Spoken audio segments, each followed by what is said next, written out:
오늘 이 새벽 우리가 함께 볼 하나님의 말씀은 사무엘하 18장의 말씀입니다. 사무엘하 18장 1절 말씀부터 우리 18절까지의 말씀인데요, 우리 한 절씩 교독하시고요, 마지막 우리 18절은 함께 읽도록 하겠습니다. 사무엘하 18장 1절에서 18절까지의 말씀입니다. 다윗은 자기와 함께 있는 백성을 점검하여 보고 그들 위에 천부장들과 백부장들을 세웠다. 다윗은 또 모든 백성을 세 때로 나눈 뒤에 3분의 1은 요압에게 맡기고 또 3분의 1은 스루야의 아들이며 요압의 동생인 아비새에게 맡기고 나머지 3분의 1은 가드 사람 이때에게 맡겼다. 그런 다음에 왕이 온 백성에게 자기도 그들과 함께 싸움터로 나가겠다고 선언하니 온 백성이 외쳤다. 임금님께서 나가시면 안 됩니다. 우리가 도망을 친다 하여도 그들이 우리에게는 마음을 두지 않을 것이며 우리가 절반이나 죽는다 하여도 그들은 우리에게 마음을 두지 않을 것입니다. 임금님은 우리들 10,000명과 다름이 없으십니다. 그러니 임금님은 이제 성 안에 계시면서 우리를 도우시는 것이 더 좋겠습니다. 그러자 왕은 그들의 의견을 따르겠다고 말하고 성문 곁에 서 있으니 온 백성이 100명씩 1000명씩 부대별로 나아갔다.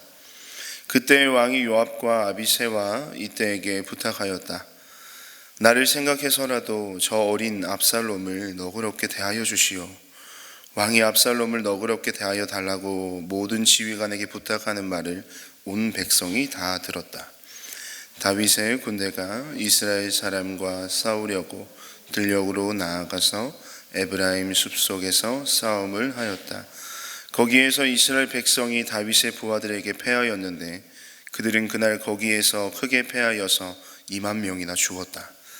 싸움이 온 땅 사방으로 번져나가자 그날 숲속에서 목숨을 잃은 군인이 칼에 찔려서 죽은 군인보다 더 많았다. 압살롬이 어쩌다가 다윗의 부하들과 마주쳤다.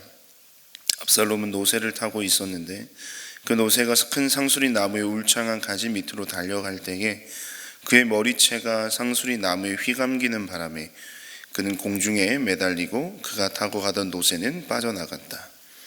어떤 사람이 이것을 보고서 요압에게 알려주었다. 압살롬이 상수리 나무에 매달려 있습니다. 요압이 자기에게 소식을 전하여 준 그 사람에게 물었다. 내가 그를 보았는데도 왜 그를 당장에 쳐서 땅에 쓰러뜨리지 않았느냐? 그랬더라면 내가 너에게 은 10개와 띠 하나를 주었을 것이다. 그 사람이 요압에게 대답하였다.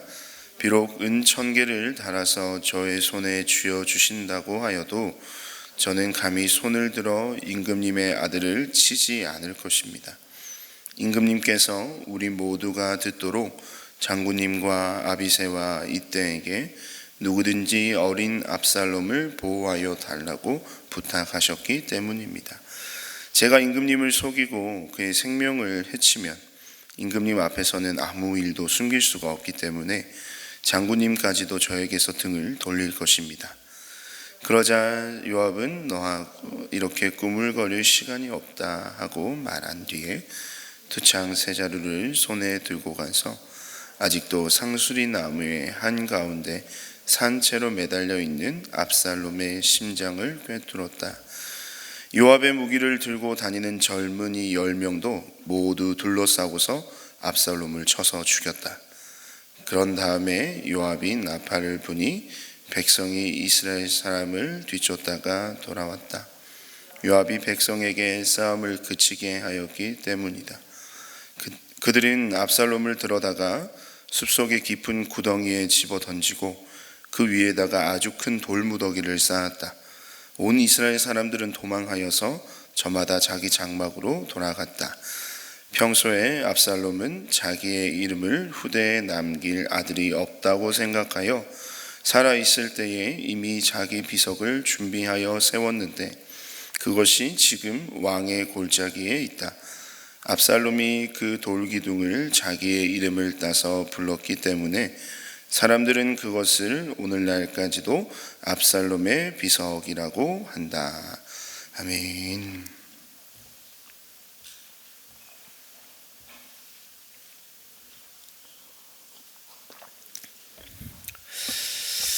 네, 사무엘하 18장 우리 1절에서 18절의 말씀을 가지고 압살롬이 죽고 전쟁이 그치다라는 말씀의 제목으로 여러분과 함께 잠시 은혜를 나누도록 하겠습니다.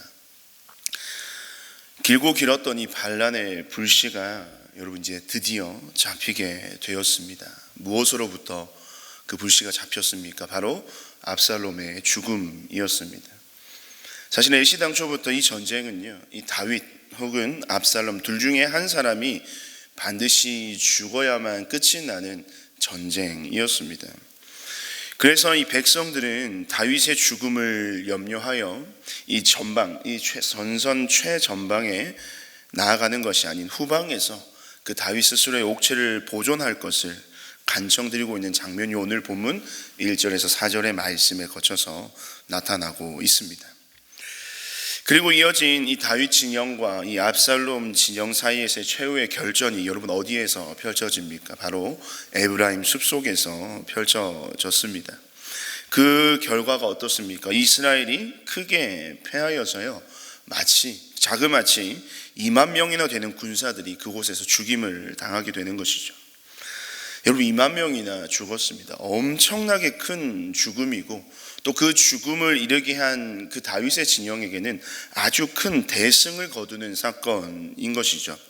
하지만 이스라엘의 군대에 큰 승리를 거두었던 이 다윗 진영의 군대였으나 그들은 그 사실을 가지고 일희일비하지 않는 모습을 오늘 말씀에서 볼 수가 있습니다. 왜냐하면 그들에게는요, 이 수만의 군사가 아닌 단 한 사람의 목숨이 반드시 필요했기 때문이죠. 그 사람이 바로 압살롬이었습니다. 그런데 그 정말로 중요하고 필요했던 그 목숨, 단 한 사람의 목숨을 얻을 이 뜻밖의 기회가 오늘 주어졌음을 본문에서 볼 수가 있죠. 우리 본문 9절 말씀을 보시면 이 에브라임 전투에서 패한 압살롬이요, 도망하던 때였던 것 같습니다. 이제 그 큰 패배를 당한 압살롬이 우연찮게 누구를 만나게 됩니까? 다윗의 군대를 만나게 되는 것이죠. 그래서 자신의 그 목숨을 보존하기 위해서 급하게 도망친 것처럼 보입니다. 그렇게 급하게 몸을 피하던 중 정말로 어이없는 일이 벌어지는 것이죠. 어떻습니까? 그 피하는 과정 속에서 이 평소에 이 압살롬이라고 하면 사람들이 생각했던 그 압살롬의 이미지가 있습니다. 압살롬의 자랑이 있습니다. 무엇입니까? 아주 길고 멋지고 비단과 같은 머리카락이었습니다. 평소 자신의 자랑이고 또 압살롬의 상징이었던 이 그의 머리카락이요, 이 상수리 나무의 가지에 걸리게 되는 겁니다. 말을 타고 가다가요, 머리가 그 나무가지에 걸리고 말은 떠나버립니다. 그리고 압살롬은 그 나무에 걸려서요, 허공에 매달려 있어요. 이러지도 못하고 저러지도 못하는 상황에 놓여버리게 된 것이죠.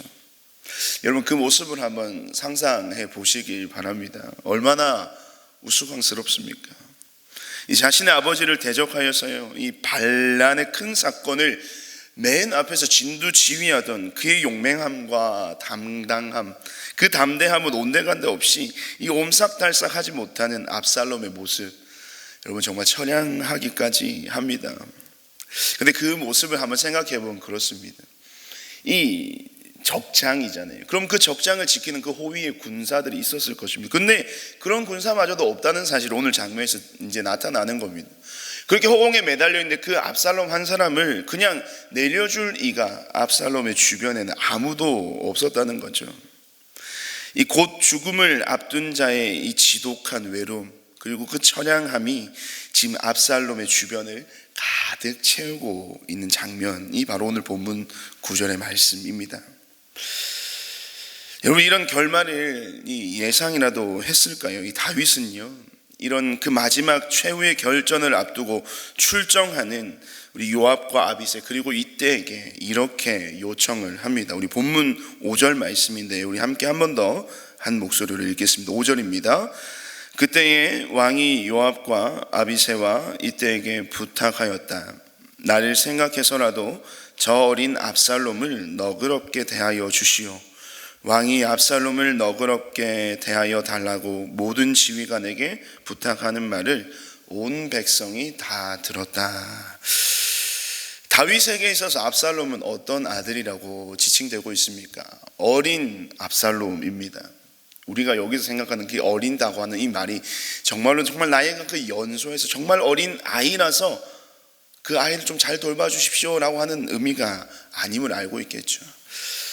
성인입니다. 다 큰 자입니다. 하지만 다윗의 눈에게는 어린 아이와 같다는 겁니다. 여기서 어리다는 말은 이 히브리어 그 원어의 뜻을 정확하게 해석을 하면 이 철부지 같다라는 겁니다. 내 철부지 같은 이 철없는 아들을 좀 잘 살펴주십시오, 잘 이해해 주십시오 라고 하는 다윗의 그 말이 어쩌면 우리에게는 참 이 아들을 향한 그 아비의 마음을 아주 깊게 느끼게 합니다. 사실은 이런 부탁에도 어떻게 할 수가 없습니다. 아까도 말씀드렸지만 이 전쟁은요, 다윗 혹은 압살롬 둘 중에 한 사람은 반드시 죽어야 끝이 나는 전쟁이기 때문에 너그러이 봐달라는 그 말의 의미가 당시에 어떤 의미인지 잘 모르겠습니다. 근데 그 말의 의미가 어떠한 의미인지 사실은 다윗 본인조차도 잘 알 수가 없는 거예요. 어려운 겁니다. 왜냐하면 이 다윗은 지금 압살롬에 대해서 양가 감정을 느끼고 있는 것입니다. 서로 전혀 다른 감정을 느끼고 있습니다. 이 다윗에게 있어서 압살롬은요, 이 적장으로서는 반드시 제거해야 할 대상입니다. 하지만 다윗에게 있어서 압살롬은요, 그들에게 아비로서는 어떻게든 그 아들을 살리고 싶은 마음, 그래서 다윗 자신도 살고 이 압살롬도 살 수 있는 어떠한 방법이 한 가지라도 있었더라면 다윗은 아마 그 방법을 택하였을 것입니다. 그런 이 두 감정 사이에서 이 극심한 갈등과 이 감정의 충돌이 일어나고 있는 다윗의 심정이 사실은 오늘 이 5절 말씀에서 잘 표현되고 있는 것입니다. 여러분 한번 생각해 보십시오. 자녀를 둔 부모님들이라면 그 다윗의 마음을 더 우리는 이해할 수 있을 겁니다. 얼마나 힘이 들었겠습니까? 얼마나 고뇌가 되었을까요? 적장의 목을 노리고 출정하는 이 자신의 군대에게 이 오죽했으면 저런 이야기를 꺼냈겠습니까? 정말 그 다윗의 심경은 매우 복잡하고 불안정하고 고통스러웠을 겁니다. 죽여야 하지만, 그 적장을 죽여야 하지만 이 살리고 싶은 양가의 감정이 그대로 드러나고 있다는 것입니다. 그런데 우리가 오늘 이 본문을 묵상할 때 사실은 이 마음에 속으면 안 되는 겁니다. 부성애, 이 다윗이 가지고 있는 이 부성애, 그리고 그에 대한 안타까움에 우리는 그 마음을 빼앗겨서는 안 된다는 겁니다. 왜 그렇습니까? 사실은 이 정말 다윗을 괴롭게 한 것은요, 지금 눈앞에 펼쳐져 있는 정말 어쩔 수 없는 그 상황이 그를 괴롭게 한 것은 아닙니다. 왜냐하면 사실은 이 상황을 야기시킨 원인이 바로 이 자기 자신에게 있다는 그 사실이 다윗을 더욱 미치도록 괴롭게 한 것이라는 겁니다. 어쩌면 우리도 잠시 잊고 있었던 그 사건, 이 문제, 이런 정말 비극적인 상황을 야기시켰던 그 사건, 어떤 사건입니까 여러분? 바로 이 밧세바 사건입니다. 한순간의 욕망과 실수로 인해서 그가 겪어야 했던 일들은 너무나도 가혹했습니다. 그러나 다윗은요, 이에 대해 그 어떤 변명이나 그 어떤 핑계조차 댈 수가 없었죠. 왜입니까? 그것은 명백한 자신의 과오였고 자신의 죄악이었고 하나님 앞에서 부끄러운 범죄함이었기 때문에 그는 그 사실에 대해서 아무리 가혹하다 할지라도 그 사실에 대하여 어떠한 핑계도 변명도 할 수가 없었습니다. 그토록 영원했던 그 압살롬의 죽음이 여러분 오늘 말씀의 마지막 문단의 마지막 부분에 나타나고 있습니다. 이 전쟁의 끝이 드디어 온 것이죠. 그래서 이 전쟁이 이제 드디어 종결이 되는 것입니다. 종전이 되는 것입니다. 압살롬의 죽음을 통해서요. 하지만 여러분 오늘 본문을 한번 살펴보십시오. 그런 승리를 만끽하는 이 기쁨, 이 본문의 오늘 본문의 이 분위기는요, 결코 기쁘거나 유쾌하지가 않습니다. 가만히 말씀을 계속해서 묵상해 보면 오히려 마음가운데 굉장히 무거운 마음이 드는 것이죠. 이 무거운 기운, 그 분위기가 이 본문을 가득 싸고 있습니다. 왜 그럴까요? 사실 이 모든 비극과 비참함은 이 다윗의 범죄함으로부터 파생된 죄의 비극이기 때문입니다. 죄의 비참함의 결과이기 때문에 사실은 이 이야기는 그렇게 유쾌하게 다가오지 않습니다. 아비와 자식이 서로 칼을 겨누고요, 같은 민족끼리 서로 살육을 벌인 이 비통하고 침통한 비극적인 일은요, 결국 이 다윗 한 사람의 범죄함으로부터였음을 우리는 잊지 말아야 하는 것입니다.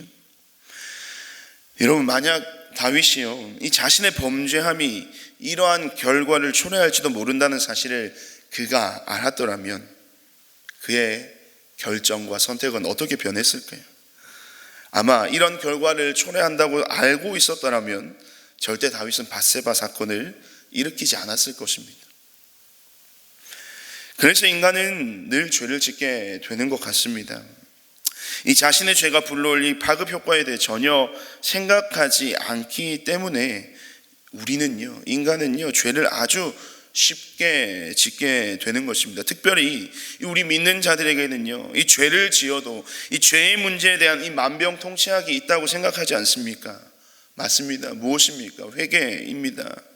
이 회개할 수 있는 그런 은혜가 우리에게 있기 때문에 이 범죄함에 대해 우리의 감각이 아주 무뎌지게 되는 것 같습니다. 그래서 우리는 죄를 쉽게 짓게 되는 것 같아요. 죄에 대한 결과, 또 죄에 대한 회개가 있기 때문에 죄 짓고 회개하면 되지라고 하는 무의식 중에 있는 우리의 삶의 태도가 분명히 존재하는 것입니다. 여러분, 물론 하나님 앞에서 우리가 용서받지 못할 죄가 어디 있겠습니까? 마가복음 3장의 그 예수님의 말씀에 따르면 성령 회방죄를 제외하면 우리는 인간이 범하는 모든 죄는 하나님 앞에서 용서함을 받을 수 있다라고 주님이 말씀하셨습니다. 맞습니다, 여러분. 용서받지 못할 죄는 없습니다.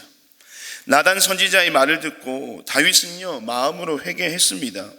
하나님은 그 마음으로 회개하는 자를 용서해 주시죠. 그렇기 때문에 다윗을 용서하셨습니다.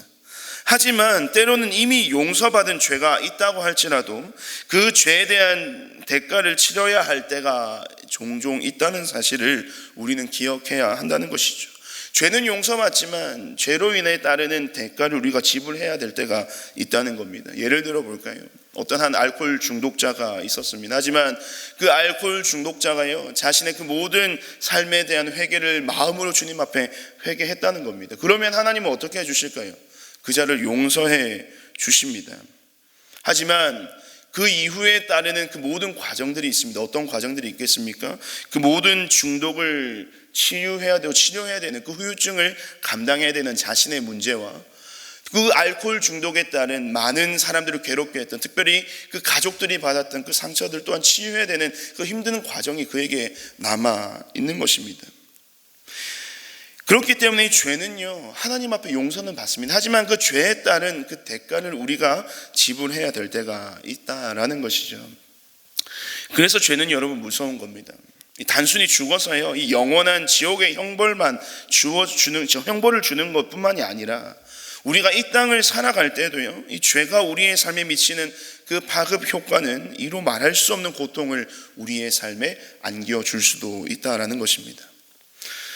하지만 참으로 다행인 것은요 그런 우리의 삶을 망치고 또 좀먹고 죽음과 고통으로 몰고 가는 이 죄에 대하여 우리 주님이 이 십자가의 단번에 자신이 드려지심으로 죄로부터 자유케 되며 영원한 삶의 소망으로 나아갈 길과 진리와 생명 되어 주심이 이 죄로 물들어 있던 우리에게 얼마나 귀하고 또 얼마나 복된 분이신지 오늘 이 새벽 우리가 그 주님을 깊이 묵상해 보자는 겁니다.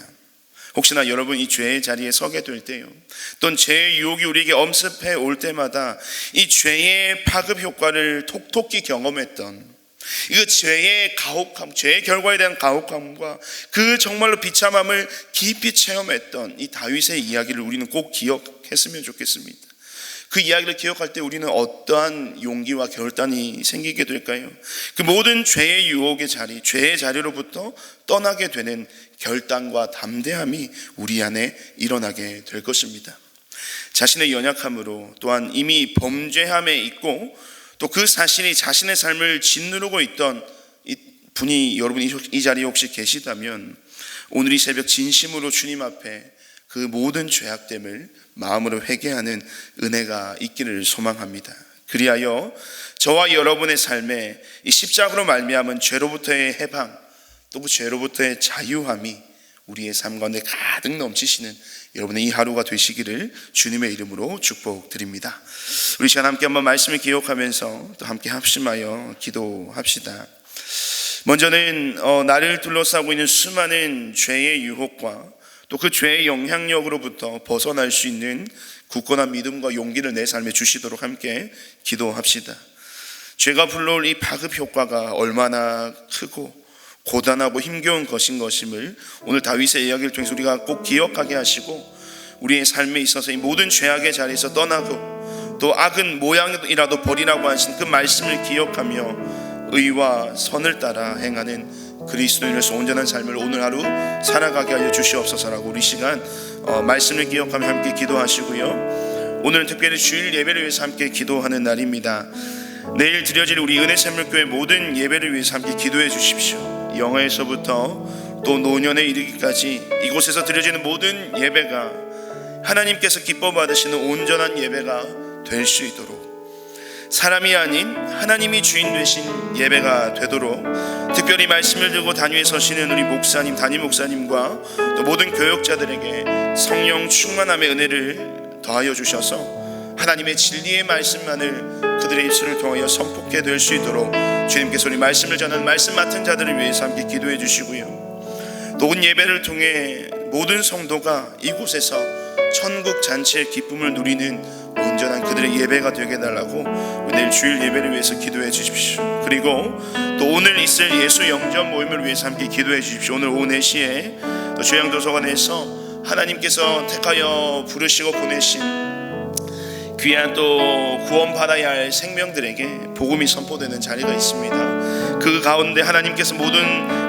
구원하기로 작정하신 자들을 보내어 주시고, 그 자리에서 복음이 선포될 때에 그들의 모든 마음의 눈과 귀가 열리게 하시고 그 모든 복음의 말씀을 마음으로 받아서 구원의 확신과 또 복음의 열매로 그들의 삶 가운데 맺어지는 놀라운 하나님 나라의 확장의 역사가 일어나게 해달라고 기도해 주십시오. 그리고 마지막으로는요, 우리 특별히 다음 세대들을 위해서 함께 기도해 주시기를 간곡히 부탁드립니다. 우리 은혜샘물교회는 정말로 많은 다음 세대들이 있습니다. 우리 다음 세대들 하나님께서 우리 교회에 맡겨주셨는데, 우리 사랑하는 우리 자녀들이 이 교회를 통하여서 하나님의 말씀을 듣고 배우며 주님 앞에 나아갈 때에 말씀으로 온전히 성장하는 우리 자녀들 되게 해달라고, 세상의 가치와 세상의 방법과 세상의 많은 이야기들이 그들의 이야기가 되지 않게 하시고 하나님의 말씀의 모든 약속의 말씀, 그 언약이 그들의 삶의 이야기가 되게 하시며 하나님의 귀한 꿈과 비전을 이루어드리는 하나님의 귀한 자녀들로 자라갈 수 있도록 우리 특별히 다음 세대들을 위해서 함께 기도해 주십시오. 말씀을 기억하며 또 내일 있을 주일 예배와 예수 영접 모임, 그리고 우리 다음 세대들을 위해서 함께 시간 합심하여 기도하시고 각자 개인의 자유의 기도 제목으로 기도하신 뒤에 돌아가시길 바랍니다. 함께 기도하겠습니다.